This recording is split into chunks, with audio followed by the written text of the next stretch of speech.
ওম শান্তি। আজ 29শে জুলাই 2025 প্রাতঃমুরলি। ওম শান্তি। বাপদাদা মধুবন। আজ মিষ্টি মিষ্টি বাবা বলছেন, মিষ্টি বাচ্চারা, এই শরীরের ভ্যালু তখনই যখন এর মধ্যে আত্মা প্রবেশ করে, কিন্তু সাজসজ্জা হয়ে থাকে শরীরের, আত্মার হয় না। বাবা বলছেন যে আমাদের এই শরীরের ভ্যালু কখন হয়? যখন আত্মা প্রবেশ করে। কারণ আত্মার শরীর দুইয়ের মধ্যে মেন ভ্যালু হচ্ছে আত্মার, কিন্তু আত্মা শরীর ছাড়াও কিছু করতে পারে না, আর শরীরও আত্মা ছাড়া কিছু করতে পারে না। তাই বাবা বলছেন শরীরের ভ্যালু তখনই হবে যখন আত্মা এই শরীরে প্রবেশ করে এই শরীরের দ্বারা কর্ম করবে। তাই বাবা বলছেন কি, সাজসজ্জা তো শরীরেরই করি আমরা, তাই না? আত্মার তো না।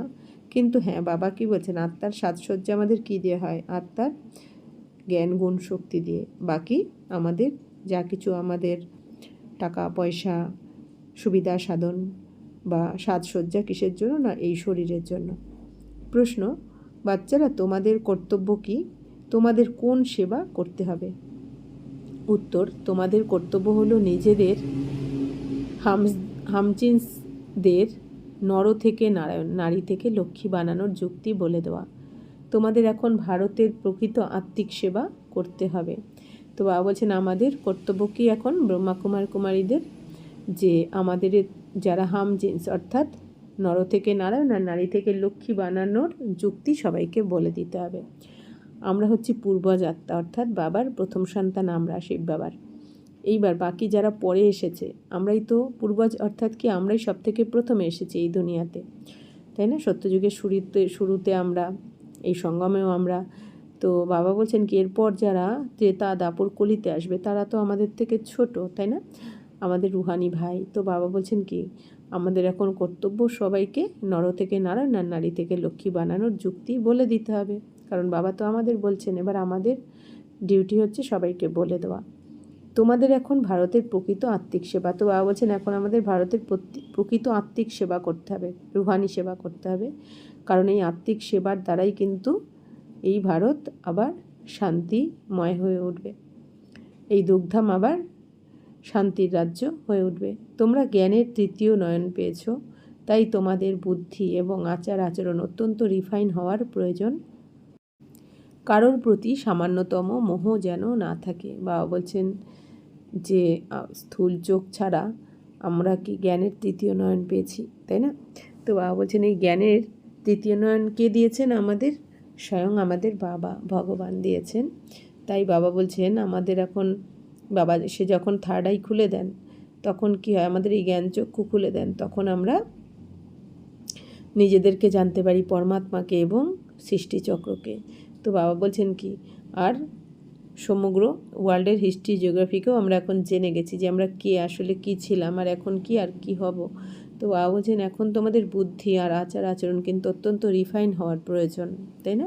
আগে মায়ার দুনিয়াতে বাবা বলছেন তোমরা যেমন ছিল সেরম তো হওয়া উচিত নয়, কারণ এখন তোমরা ঈশ্বরীয় সন্তান। এখন তোমাদের তৃতীয় নয়ন বাবা এসে উন্মোচন করে দিয়েছেন।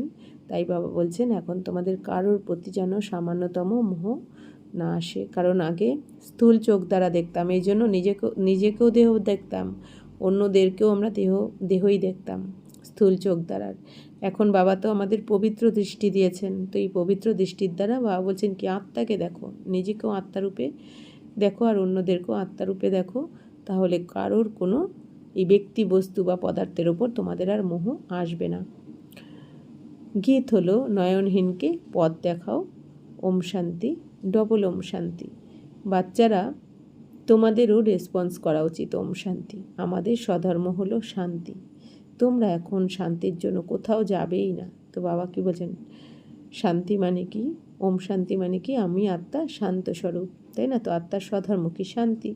তাই বাবা বলছেন শান্তির জন্য তো এখন আর কোথাও যেতে হবে না তোমাদের। আগে যেমন কি আমরা আত্মার সুখ শান্তির জন্য এই দুনিয়াতে সবার কাছে আমরা আশা করতাম যে কেউ আমাকে শান্তি দিক, কেউ আমাকে সহযোগ দিক, কেউ আমাদের সম্মান দিক।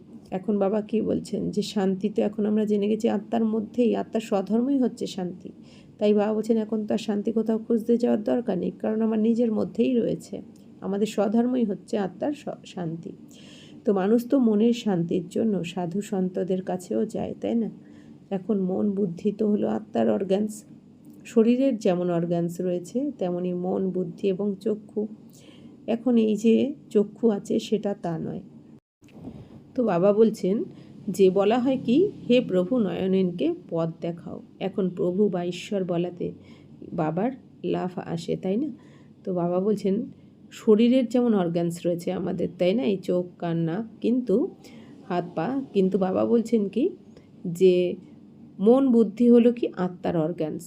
তো আত্মার অর্গানস, শরীরের যেমন অর্গানস কি মন, বুদ্ধি, চক্ষু, তেমনি আত্মার অর্গানস কি মন, বুদ্ধি।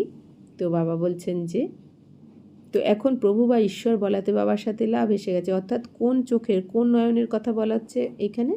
কোন চোখের কথা? বাবা বলছেন এই জ্ঞান চক্ষুর কথা বলা হচ্ছে।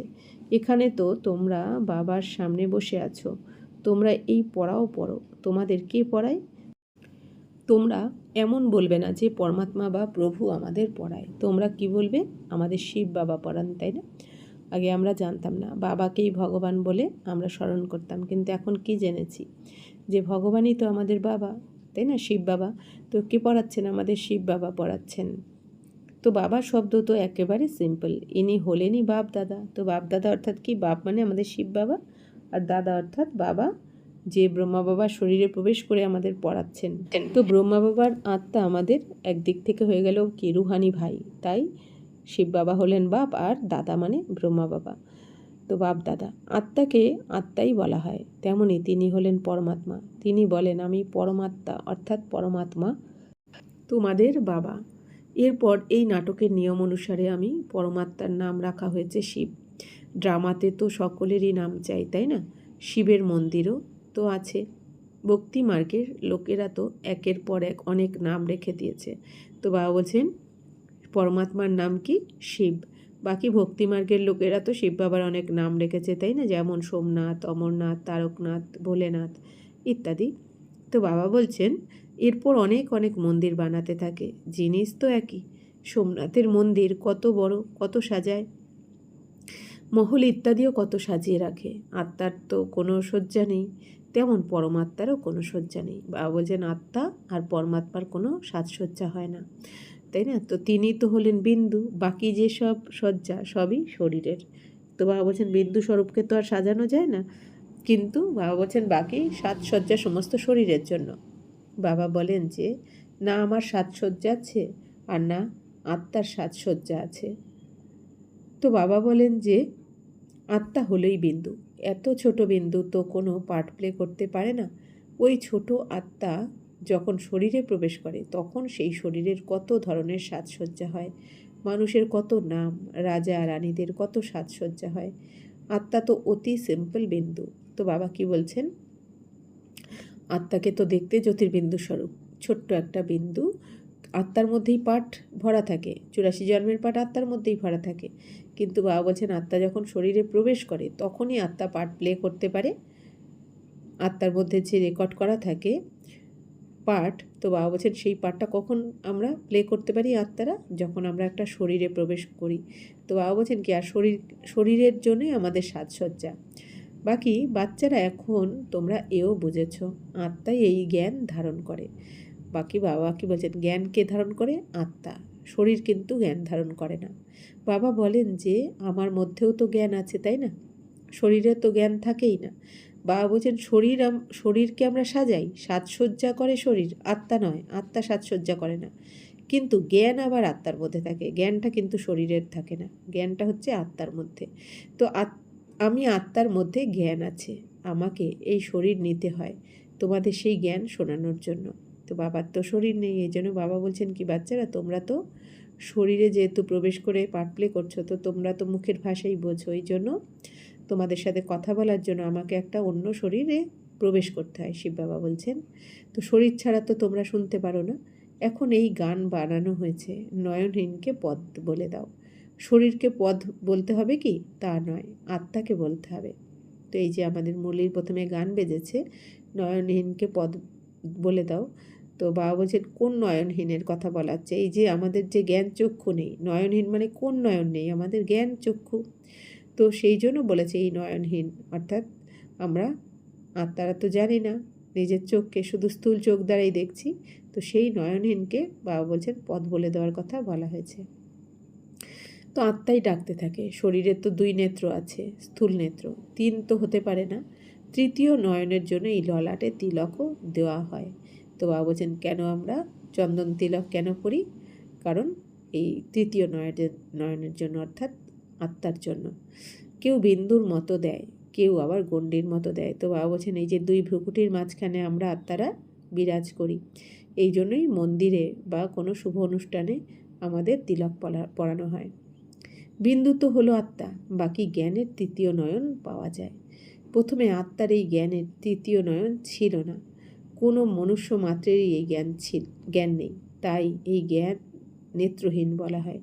তো বাবা কি বলছেন, কোনো মানুষের তো এই জ্ঞান ছিল না, তাই না? বাবা যখন এসে আমাদের এই জ্ঞান দিলেন তখন আমরা জানলাম। বাকি যতক্ষণ না শিব বাবা এই দুনিয়াতে অবতরণ করেন আর জ্ঞান দেন সবাইকে, আত্মার জ্ঞান, পরমাত্মার জ্ঞান, ততক্ষণ অবধি তো কেউ জানে না, অজ্ঞান নিদ্রায় থাকে জ্ঞান।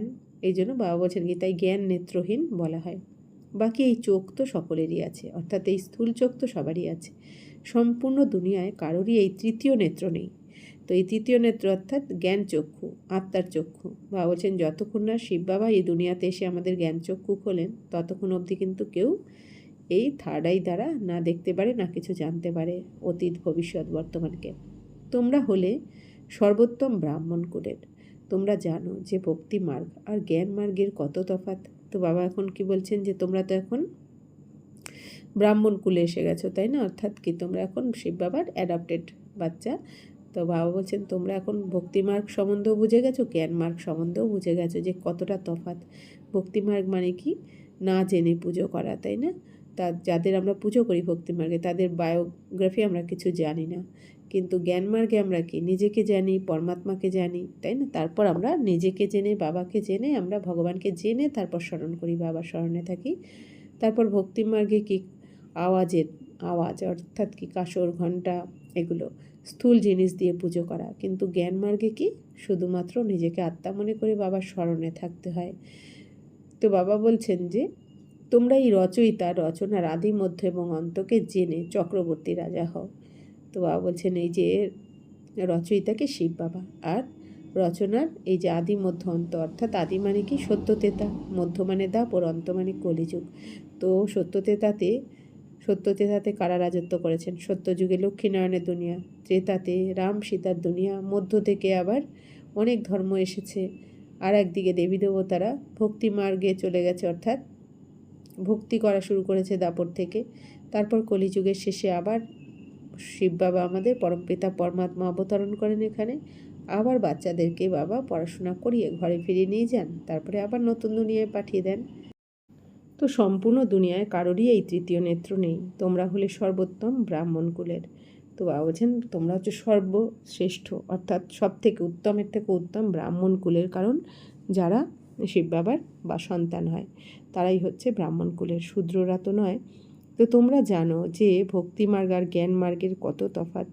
তোমরা এই রচয়িতার, রচনার আদি, মধ্য এবং অন্তকে জেনে চক্রবর্তী রাজা হও। আইসিএসরাও তো কত উঁচু পদ পায়, কিন্তু এখানে কেউই এই পড়াতে এমপি ইত্যাদি হয় না। এখানে তো ভোট হয়, সেই ভোটে এমপি আদি হয়। এখন তোমরা আত্মারা বাবার শ্রীমত পাও, আর কেউই এমন বলবে না যে আমি আত্মাদের মত দিই। তো বাবা বলছেন এই দুনিয়াতে তো পড়াশোনা করে উঁচু পদ পাওয়া যায়, তাই না? বাবা বলছেন যারা আইসিএস তারাও কত উঁচু পদ প্রাপ্ত করে নেয়। বাবা বলছেন কিন্তু এখানে তো কেউ এই পড়াতে এমপি ইত্যাদি হয় না, এখানে তো ভোট হয়, এই ভোটে এমপি আদি হয়। তো এই দুনিয়ার, পার্থিব দুনিয়ার কথা বলছেন বাবা। এখানে ভোট হয়, তারপর যারা বেশি ভোটে জয়ী হয় তারা এমপি হতে হয়। এখন তোমরা আত্মারা বাবার শ্রীমত পাও, আর বাবা বলছেন তোমরা কি, তোমরা না বাবার শ্রীমতে এখন তৈরি হচ্ছে, আর কেউই এমন বলবে না যে আমি আত্মাদের মত দিই। ওরা তো সব হলো দেহ অভিমানী, অর্থাৎ দেহের অহংকারে রয়েছে এই দুনিয়া সবাই, তাই না? আমার পদ, পজিশান, সৌন্দর্য ইত্যাদি। বাবা এসে এই দেহি অভিমানী হতে শেখায়, আর বাবা এসে এখন আমাদের কী শেখালেন, তাই না? যে আমরা আত্মা, আমরা শরীর নই, আত্মাই এই শরীরের দ্বারা আমরা কর্ম করছি। তো সকলেই হলো দেহ অভিমানী, বাবা এসেই দেহি অভিমানী হতে শেখান। বাবা বলছেন এই দুনিয়াতে সবাই দেহের অহংকারে রয়েছে, দেহকেই আমি ভাবছে, আর এখন আমরা হয়ে গেছি কি আত্ম অভিমানী, অর্থাৎ এখন আমরা নিজেদেরকে আত্মা অনুভব করে চলি। তো শরীর তো বিনাশী, এক পয়সারও মূল্য নেই। পশুদের তো তবুও ছাল ইত্যাদি বিক্রি করা হয়, মানুষের শরীর তো কোনো কাজেই আসে না। এখন বাবা এসে একে পাউন্ড তুল্য মূল্যের করেন। তো বাবা কি বলছেন যে পশুদের ছালও কিন্তু তবুও বিক্রি হয়, কিন্তু মানুষের শরীর তো কোনো কাজেই লাগে না, তাই না? বাবা বলছেন তো আর বাবা যখন আসেন সঙ্গমে তখন আমরা পড়াশোনা করে আবার পাউন্ড তুল্য অর্থাৎ মূল্যবান হয়ে উঠি। বাচ্চারা, তোমরা জানো যে এখন আমরা এই দেবতা তৈরি হচ্ছি, তাই এই নেশা চড়ে থাকা উচিত। কিন্তু এই নেশাও পুরুষার্থের নম্বর অনুসারেই থাকে। তো বাবা বলছেন সবার তো একই ধরনের পুরুষার্থ হবে না, কারো কম, কারো বেশি, কারো মোটামুটি এরকম হবে। তো ধনেরও তো নেশা থাকে, তাই না? বাচ্চারা, এখন তোমরা অনেক ধনবান হও, এক জন্মের তোমাদের অনেক উপার্জন এই জন্মে। তো বাবা বলছেন কি যে বাচ্চারা, ধনের নেশা তো সবারই থাকে, কিন্তু বাবা বলছেন এই জন্মটা এখন তোমাদের অনেক উপার্জন হচ্ছে। এই সঙ্গম যুগটা কি আমাদের উপার্জন করার সময়, উপার্জন করার যুগই হচ্ছে এই সঙ্গম যুগ। পুরো ড্রামাটা যে শুরু হবে সত্যযুগ থেকে, তো পুরো 84 জন্ম আমরা ভালো থাকতে পারি, সুখ শান্তিতে থাকতে পারি, সব কিছু নির্ভর করছে এই পড়াশোনার ওপর এখন। কারণ দেবী দেবতা হয়ে যাওয়ার পর তো আর পড়াশোনা হবে না ওখানে। তো বাবা বলছেন তোমাদের মহিমাও অনেক প্রকারের হয়, তোমরা ফুলের বাগান তৈরি করো। সত্যযুগকে বলা হয় গার্ডেন অফ ফ্লাওয়ার। তাহলে সত্যযুগ কি? ফুলের বাগান বা স্বর্গ। এর স্যাপলিং কখন লাগে এও জানে না। তো বাবা তোমাদের বুঝিয়ে বলেন, মানুষ ডাকেও, বাগানের মালিক এসো, ভগবান এসো, অর্থাৎ বাবা বলছেন তাকে মালি বলা হবে না। বাবা বলছেন শিব বাবাকে কিন্তু মালি বলা হবে না, তোমরা বাচ্চারা হলে মালি, যারা সেন্টার সামলাও। মালি অনেক প্রকারের হয়। সত্যযুগকে বলা হয় গার্ডেন অফ ফ্লাওয়ার্স, অর্থাৎ সত্যযুগ হচ্ছে কি ফুলের বাগান। এর স্যাপলিং কখন লাগে ও কেউ জানে না। এই দুনিয়াতে এই সত্যযুগের স্যাপলিং তো এখন লাগানো হচ্ছে এই সঙ্গমে, কিন্তু এই দুনিয়া তো সেগুলো জানে না। বাবা তোমাদের বুঝিয়ে বলেন, মানুষ ডাকেও, যে বাগানের মালিক এসো, তাকে, বাবাকে তো মালি বলা যাবে না। তোমরা বাচ্চারা হলে মালি, যারা সেন্টার সামলাও। মালি অনেক প্রকারের হয়, আর বাগানের মালিক একজনই হয়। মুঘল গার্ডেনের মালি তো অনেক উপার্জন করে, তাই না? তো বাবা বলছেন মালি অনেকে হয়, যেমন যত সেন্টার আছে সেই সেন্টারের নিমিত্ত যারা, তারা মালি। আর বাবা বলছেন কি, আর বাগানের মালিক কিন্তু একজনই, অর্থাৎ আমাদের শিব বাবা। তো তাই বাচ্চারা, এখন তোমাদের কত নারায়ণী নেশা চড়া উচিত। এ হলো বিশ্বের মালিক হওয়ার নেশা। সত্য নারায়ণের কথা যখন, তখন অবশ্যই নারায়ণই হবে। আত্মা জ্ঞানের তৃতীয় নয়ন পায়, এই দাতা হলেন বাবা। তো বাবা এখন কি বলছেন, সত্যনারায়ণের কথা বাবা এসে শোনাচ্ছেন, তাহলে অবশ্যই নর থেকে নারায়ণ হয়ে উঠবে, আর নারী থেকে লক্ষ্মী। তো আত্মা জ্ঞানের তৃতীয় নয়ন বাবার থেকে এখন পেয়ে গেছে, তাই না? কারণ আত্মারা কি, এতদিন আমরা অজ্ঞান অন্ধকারে ছিলাম, জ্ঞান ছিল না। এখন বাবার কাছে এসে আমরা জেনে গেলাম যে আমি আত্মা। তো জ্ঞানের তৃতীয় নেত্র এখন খুলে দিয়েছেন বাবা। এই দাতা হলেন বাবা। তিজোরির কথাও আছে, অর্থাৎ ভক্তিমার্গে দেখানো হয় যে শিবের যখন থার্ড আই, জ্ঞানচক্ষু খুলে যায়, সেটা হচ্ছে তিজোরি। তো এই সবের অর্থ বাবা বসে বুঝিয়ে বলেন। যারা কথক তারা তো কিছুই জানে না, বাবা অমূল্যকও অমর কথাও শোনান। তো শিব বাবা কী বলছেন, অমর কথা এই দুনিয়া দেখিয়ে দেয় কি ভক্তিমার্গে, যে শঙ্কর পার্বতীকে অমর কথা শুনিয়েছে। কিন্তু বাবা বলছেন না, অমর কথা তো শিব বাবা এসে আমাদের শোনাচ্ছেন। কোন অমর কথা? যে অমর আত্মাদের কথা, যে বাচ্চারা তোমরা অমর, তুমি অজর অমর অবিনাশী আত্মা। বাবা বলছেন বাকি এই শরীর তো বিনাশী, তুমি কর্ম করার জন্য এই শরীরটা পড়ে রয়েছ।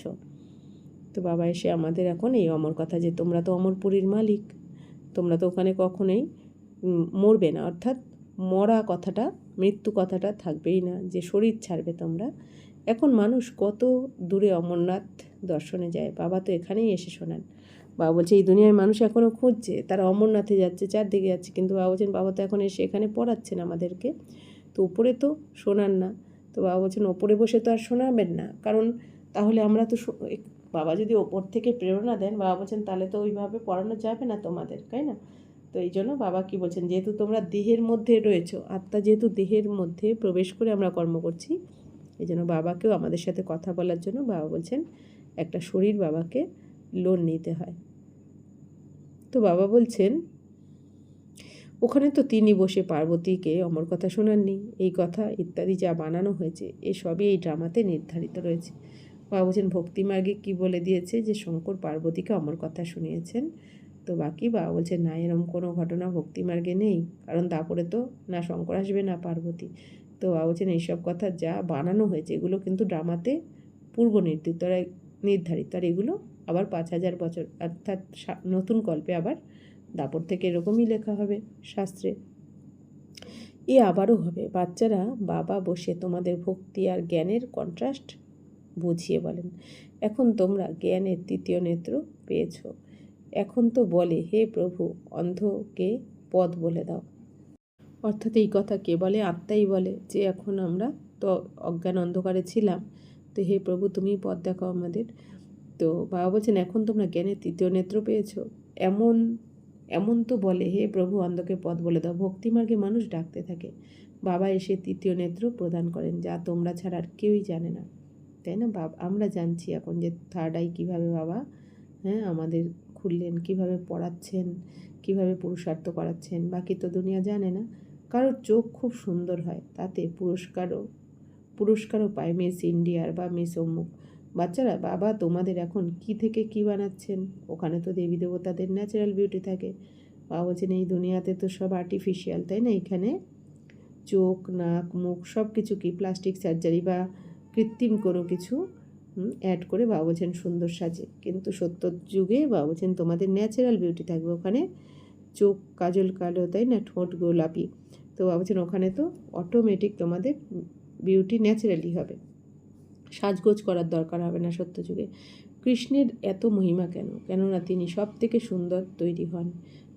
তো বাবা কি বলছেন? কৃষ্ণের মহিমার কারণ হচ্ছে সব থেকে সুন্দর অর্থাৎ পবিত্র এই কৃষ্ণের আত্মা হয়।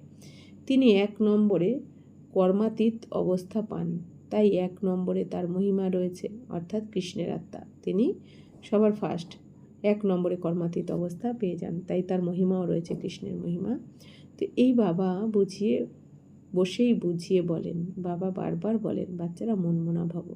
তো বাবা বলছেন এখন তোমাদের মন্ত্র কি? আমাদের বশীকরণ মন্ত্র হলো কি মনমনা ভাবো, অর্থাৎ কাকে বশ করব? তাহলে মন বুদ্ধিকে আমাদের বশ করতে হবে। মনমনা ভাব মানে কি? নিজেকে আত্মা মনে করে বাবার শ্রীমতে এখন আমাদের চলতে হবে। বাবা যেটা করতে বলেছে সেটা করতে হবে, যেটা করতে বারণ করেছে বাবা সেটা আমাদের এখন করা উচিত নয়। তো এটাই হচ্ছে মনমনা ভাব, যে আত্মা মনে করে পরমাত্মাকে স্মরণ করো। হে আত্মারা নিজের বাবাকে স্মরণ করো। বাচ্চাদের মধ্যেও তো নম্বরের ক্রমানুসার তো আছেই, তাই না? লৌকিক বাবারও যদি 5 বাচ্চা থাকে, যে বাচ্চারা জ্ঞানের তৃতীয় নেত্র পেয়েছে বাবা বলছেন তাদের বুদ্ধি কিন্তু চালচলন খুবই রিফাইন হবে, অর্থাৎ একদম শতপ্রধান। এক হয় কিং অফ ফ্লাওয়ার, তাই এই ব্রহ্মার সরস্বতী হলেন কিং কুইন ফ্লাওয়ার। তাহলে কিং অফ ফ্লাওয়ার অর্থাৎ ব্রহ্মা বাবা, আর কিং কুইন ফ্লাওয়ার অর্থাৎ সরস্বতী, জগদম্বে সরস্বতীর নাম দিয়েছেন। এরা জ্ঞান আর যোগ এই দুয়েই তীক্ষ্ণ। তো এই যে ব্রহ্মা বাবার আত্মার সরস্বতী অর্থাৎ জগদম্বা সরস্বতী, এদের আত্মারা বাবা বলছেন কি এরা তো জ্ঞান আর যোগ দুয়েতেই তীক্ষ্ণ, এই জন্যই তো এরা সত্যযুগের প্রথম রাজকুমার রাজকুমারীর পদ নিয়ে নিয়েছেন। তোমরা জানো যে আমরা দেবতা হই, মুখ্য 8 রত্ন তৈরি হয়। প্রথম হলো ফুল, তারপর যুগল দানা, ব্রহ্মা আর সরস্বতী। তো বাবা বলছেন যারাই যে মালা জপ করে তারা জানবে প্রথমে ফুল থাকে, একটা ফুল মানে কি শিব বাবা, তারপর যুগল দানা অর্থাৎ ব্রহ্মা সরস্বতী। তো এদেরকে কিন্তু দেখানো হবে ভক্তিমার্গ থেকে। তো মালা জপ তো করে, তাই না? বাস্তবে তোমাদের পূজা হয় না, স্মরণ হয়। তো তোমাদের ফুল দেওয়া হয় না। বাবা বলছেন পূজা কখন হবে? যখন দাপর থেকে আমাদের দেবী দেবতার রূপের পূজা হবে। বাকি এখন এই যে সঙ্গমে আমরা ব্রাহ্মণ আত্মা, তো বাবা বলছেন তোমাদের তো এখন পূজা হয় না ব্রাহ্মণদের। তো এখানে কারোর শরীরই পবিত্র নেই, সকলেরই জন্ম বিষের দ্বারা হয়, তাই এদের বিকারী বলা হয়। তো বাবা বলছেন এখানে তো কোনো শরীর তো পবিত্র শরীর নয়, বিকারের দ্বারা সবার জন্ম। বাবা বলছেন তাই এদেরকে বিকারী বলা হয় সবাইকে, অর্থাৎ পাপে পরিপূর্ণ। এই লক্ষ্মী নারায়ণকেই বলা হয় সম্পূর্ণ নির্বিকারী। বাচ্চার তো জন্ম হবে, তাই না? তো এমন তো নয় যে কোনো টিউব থেকে বাচ্চা জন্ম হয়ে যাবে, এই সব বোঝার মতো কথা। তো ভাটটিতে বাবা বলছেন বাচ্চারা তোমাদের এখন 7 দিনের ভাট্টিতে বসানো হয়। ভাট্টিতে কোনো ইট তো সম্পূর্ণ পুড়ে যায়, কোনোটা আবার কাঁচা থেকে যায়। ভাট্টির উদাহরণ দেওয়া হয়। বাবা বলছেন যে বাচ্চারা এই লক্ষ্মীনারায়ণই হচ্ছেন কি সম্পূর্ণ নির্বিকারী। তো বাচ্চার জন্ম, বাবা বলছেন বাচ্চার জন্ম তো হবে, তাই না? তো এমন নয় যে টিউব থেকে। তো বাবা বলছেন স্বর্গে তো আর টিউবের দ্বারা বাচ্চা জন্ম হবে না, ওখানে তো যোগ বলের দ্বারা বাচ্চার জন্ম হবে। তো বাবা বলছেন সব কিছু বোঝার মতো কথা। বাবা বলছেন বাচ্চারা তোমাদের এখানে 7 দিনের ভাট্টি, অর্থাৎ এই যে আমরা যে 7 দিনের কোর্স করি পরপর, বাবা বলছেন এইটাকেই 7 দিনের ভাট্টিতে বসানো হয়। ভাট্টিতে কোনো ইট তো সম্পূর্ণ পড়ে যায়। বাবা বলছেন ইট ভাটাতে কী হয়, তো ওখানে যখন ইটগুলো দেওয়া হয়, যে ইটটা সম্পূর্ণ পুরে লাল হয়ে যায় সেটাকে বার করে, আর যেটা কাঁচা থাকে সেটাকে আরও বাবা বলছেন পোড়াতে হয়। ঠিক সেরকমই আমাদেরও কি যোগ ভাট্টিতে বসানো হয়, আত্মা মনে করে বাবার স্মরণে থাকতে হয়। তো বাবা বলছেন কি, তো যারা কাঁচা থেকে যায় তাদের তো আরও করতে হয়, আবার তাদের কোর্স বা ক্লাস অনেক বেশি করে করতে হয়। দেহবোধ হলো 1 নম্বর বিকার, তারপর অন্য অনেক বিকার আসে। মোহ অনেক হয়। বাচ্চারা বলবে আমি ভারতকে স্বর্গ বানানোর এই আত্মিক সেবা করব। আর মোহের বশে মা বাবা বলবেন আমরা অ্যালাউ করব না, এও কতখানি মোহ। বাবা বলছেন বাচ্চারা দেখো তোমরা কি বলো, বাচ্চারা কী চায়, আমরা স্বর্গ বানানোর জন্য আত্মিক সেবা করব। আর মোহের বশে মা বাবা কি বলে যে আমরা অ্যালাউ করব না, করতে দিতে চায় না, তাই না? কেন করতে দিতে চায় না? কারণ মোহের কারণেই করতে দিতে চায় না। তো তোমরা মায়ার বিড়াল হয়েও না, তোমাদের অবজেক্ট হলো এটা। তো বাবা বলছেন মায়ার বিড়াল মানে কি, বিড়াল যেমন ম্যাও ম্যাও করে, অর্থাৎ কি ম্যাও। তো বাবা বলছেন কি তোমরা কিন্তু এই মায়ার বিড়াল হয়েও না।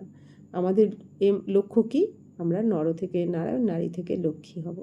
তো বাবা এসে আমাদের মানুষ থেকে দেবতা, নর থেকে নারায়ণ বানান। তোমাদেরও দায়িত্ব হলো অন্য আত্মাদের সেবা করা, ভারতের সেবা করা বা সার্ভিস করা। তোমরা জানো যে আমরা কি ছিলাম, এখন কি হয়েছে। এখন আবার রাজার রাজা হওয়ার জন্য পুরুষার্থ করো। তো বাবা বলছেন আমাদেরই রাজ্য ছিল, যে রাজ্য আমরা দাপট থেকে হারিয়ে ফেলেছি। তো বাবা বলছেন এখন তোমরা আবার রাজার রাজা অর্থাৎ দেবী দেবতা হওয়ার জন্য পুরুষার্থ করো।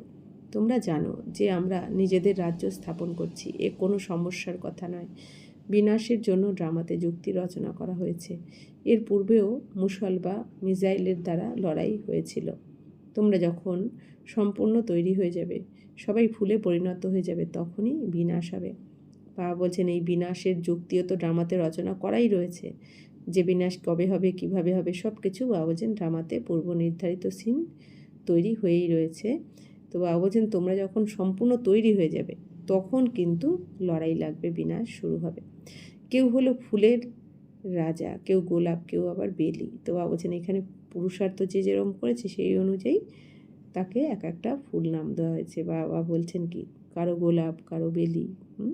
তো প্রত্যেকেই নিজেকে খুব ভালোভাবে বুঝতে পারে যে আমি আকন্দ ফুল নাকি অন্য ফুল।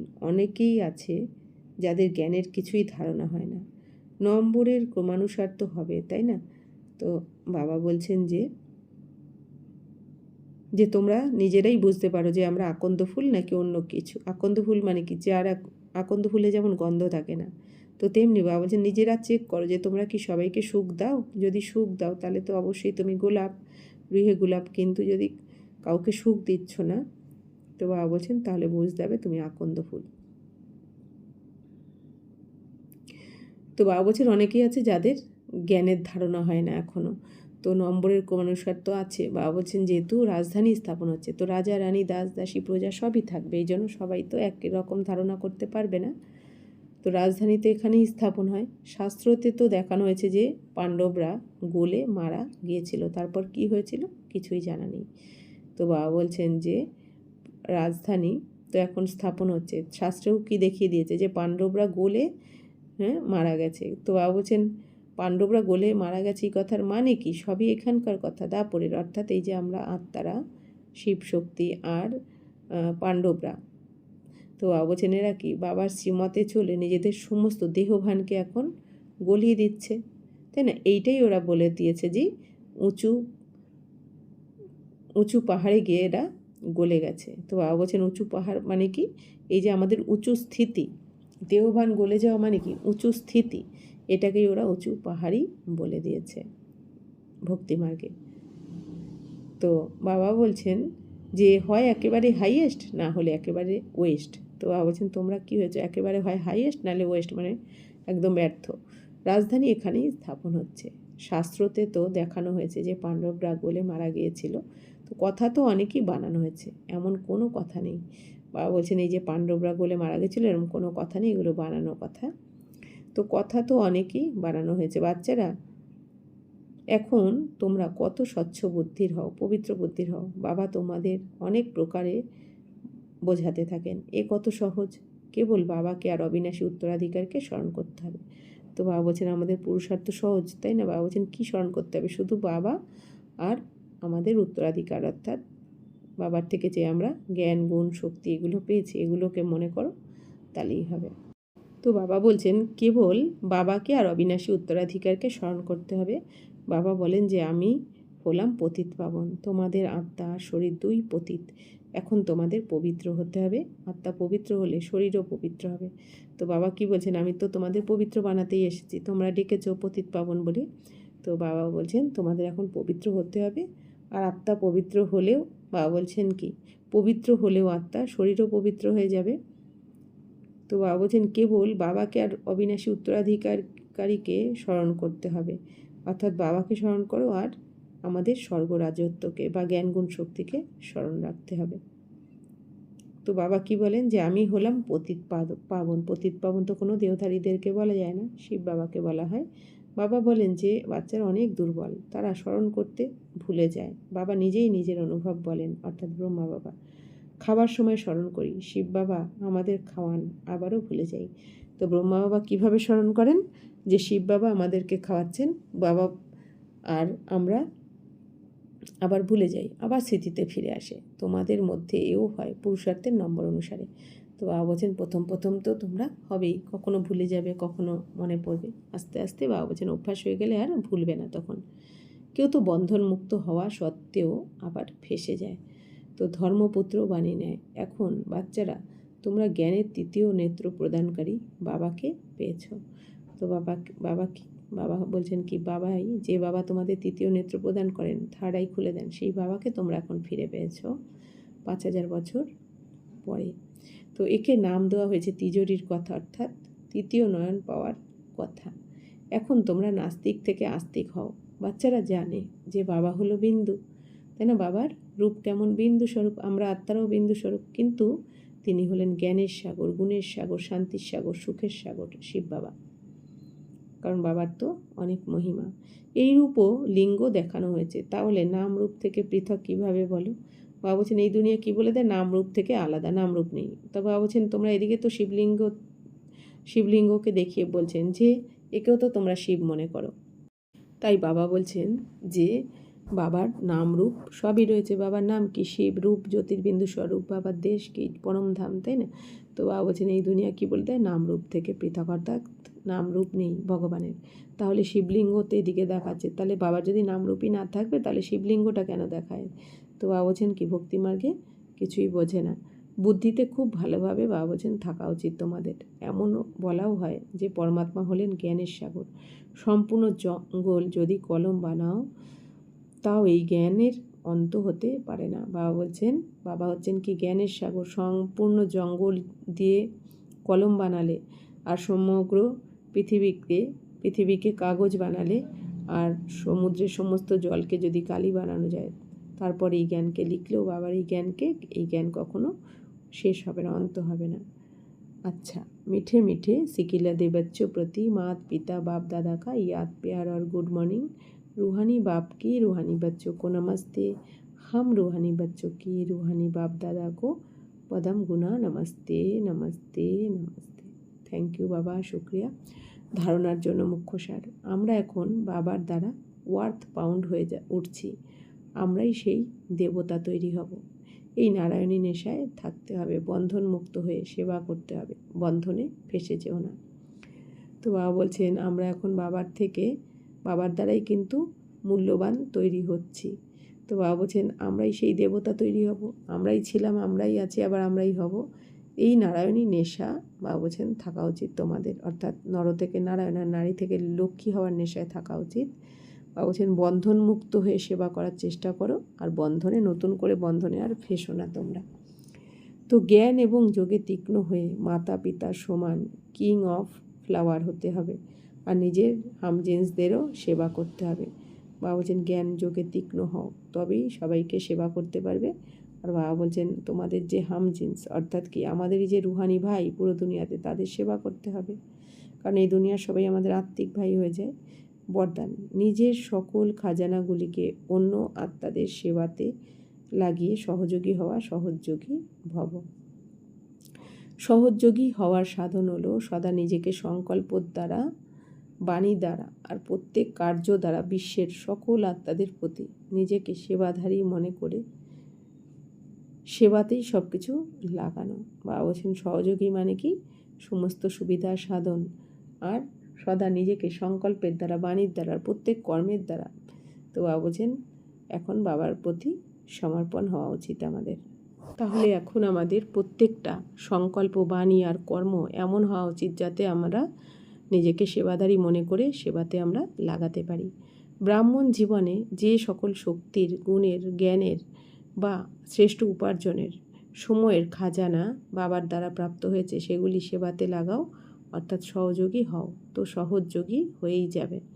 বাবা বলছেন তোমরা ব্রাহ্মণ জীবনে যে সকল শক্তি, জ্ঞান, গুণ, শক্তি সব কিছু বাবার থেকে যা যা খাজানা পেয়েছো, বাবা বলছেন সব কিছু সেবাতে লাগিয়ে সফল করে নাও তোমরা, তো অর্থাৎ সহযোগী হও, তো সহযোগী হয়েই যাবে। বাবা বলছেন যারা সেবাতে সেবা করে তারা সহযোগী, আর যে সহযোগী সেই সহযোগী, কিন্তু সহযোগী সেই হতে পারবে যে সম্পন্ন থাকবে। সহযোগী হওয়া অর্থাৎ মহাদানী হওয়া। তো বাবা এখন আমাদের কি বলেন, যে যে সহযোগী হতে পারে অর্থাৎ মহাদানী হতে পারে সেই কিন্তু সম্পন্ন হয়ে যাবে জ্ঞানে, জ্ঞান গুণ শক্তিতে। তো বাবা বলছেন মহাদানী মানে কারা, যারা মাঝে মাঝে দান করে তারা নয়, যারা নিরন্তর মনসা বাচা কর্মনার দ্বারা দান করতে থাকে এই জ্ঞান ধন, তো তারাই হচ্ছেন বাবা বলছেন মহাদানী। স্লোগান, অসীমের বৈরাগী হও, তাহলে আকর্ষণের সব সংস্কার সহজেই সমাপ্ত হয়ে যাবে। বাবা বলছেন এখন তোমাদের অসীমের বৈরাগী হতে হবে, তবেই সমস্ত আকর্ষণ থেকে তোমাদের মন বুদ্ধি সরে আসবে। বাবা বলছেন কি আকর্ষণ সমাপ্ত হয়ে যাবে। এবার অসীমের বৈরাগী মানে কি, বৈরাগী মানে বাবা বলেন সব কিছু ত্যাগ করতে হবে এটা নয়। বৈরাগী মানে যে আমাদের কাছে সব কিছু থাকা সত্ত্বেও, আমার প্রিয় জিনিস থাকা সত্ত্বেও আমার সেটার প্রতি কোনো আকর্ষণ যাবে না, তবেই সেই হচ্ছে অসীমের বৈরাগ্যী। ওম শান্তি।